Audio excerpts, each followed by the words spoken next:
Assalamualaikum warahmatullahi wabarakatuh. Kali ini kita akan belajar sosiologi tentang interaksi sosial.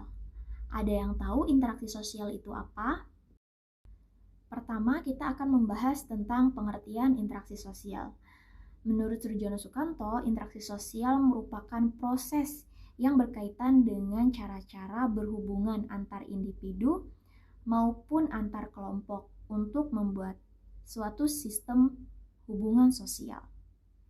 Kemudian terdapat pengertian menurut Gilin dan Gilin, di mana interaksi sosial adalah hubungan-hubungan sosial yang sifatnya dinamis dan menyangkut hubungan antar individu, individu dengan kelompok maupun kelompok dengan kelompok. Sehingga dapat disimpulkan bahwa interaksi sosial merupakan suatu proses yang dinamis dan menjadi fondasi utama dalam membentuk tatanan kehidupan bermasyarakat. Untuk terjadinya interaksi sosial, kita memerlukan dua syarat. Yang pertama ada kontak sosial, yang kedua ada komunikasi. Yang pertama, kontak sosial. Secara harfiah, kontak sosial memiliki arti secara bersama-sama menyentuh. Dalam hal ini, kontak sosial itu bisa terjadi secara langsung maupun tidak langsung. Secara langsung itu bisa dikatakan sebagai kontak sosial primer, dan tidak langsung seperti menggunakan telepon itu merupakan kontak sosial sekunder. Kemudian terdapat komunikasi. Komunikasi merupakan proses penyampaian pesan dari satu pihak yang disebut sebagai komunikator kepada pihak lain, yaitu komunikan, baik secara verbal ataupun nonverbal. Selanjutnya, kita akan membahas tentang faktor-faktor interaksi sosial. Yang pertama adalah imitasi. Kita bisa melihat di sini ada gambar seorang kakak dan seorang adik, di mana seorang adik ini meniru kakaknya untuk menyentuh hidungnya. Jadi apa sih yang disebut dengan imitasi? Imitasi adalah proses sosial atau tindakan seseorang untuk meniru orang lain, baik dalam hal penampilan, sikap, maupun gaya hidup. Dan biasanya proses ini merupakan tahap awal dalam seseorang melakukan interaksi. Contoh, kita ketika kecil meniru orang tua kita bagaimana berpakaian dengan baik, cara makan yang baik, dan cara berbicara dengan sopan santun. Selanjutnya, terdapat identifikasi. Kita bisa melihat di sini ada gambar seseorang yang terobsesi untuk menjadi Superman.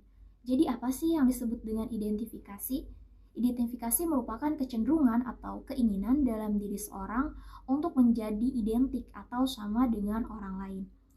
Jika kita lihat, kalau misalkan imitasi itu hanya proses meniru sebagian, gaya berpakaian atau misalkan gaya bicara, kalau identifikasi itu meniru secara keseluruhan, baik tindakan, penampilan, suara, dan lain sebagainya.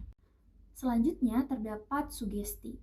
Sugesti merupakan kemampuan seseorang untuk memberikan pengaruh kepada pihak lain, di mana pihak lainnya ini mengikuti pendapat seseorang tersebut tanpa berpikir lebih jauh atau lebih rasional. Contohnya adalah bagaimana proses marketing atau iklan dari suatu produk. Kemudian di sini terdapat simpati. Simpati ini merupakan proses di mana seseorang merasa tertarik kepada pihak lain atau merasakan hal yang sama. Contohnya, Adi sedang sakit hari ini. Kemudian Rio itu ikut merasakan sedih karena Adi sakit. Nah, kalau misalkan empati itu merupakan lanjutan dari perasaan simpati tersebut namun memiliki tindakan. Contoh, Angel hari ini mendapatkan juara satu lomba debat. Kemudian Ani itu memberikan hadiah kepada Angel sebagai ungkapan rasa bangga dan bahagianya. Dan yang terakhir adalah motivasi.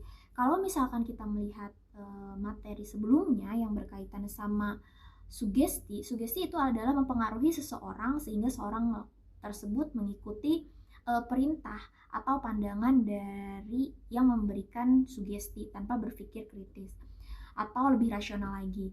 Kalau misalkan motivasi itu merupakan suatu proses yang lebih jauh, di mana merupakan dorongan rangsangan yang diberikan individu kepada individu lain atau kelompok dengan sedemikian rupa sehingga itu memberikan motivasi secara berlanjut untuk mengambil suatu keputusan atau tindakan yang lebih rasional lagi.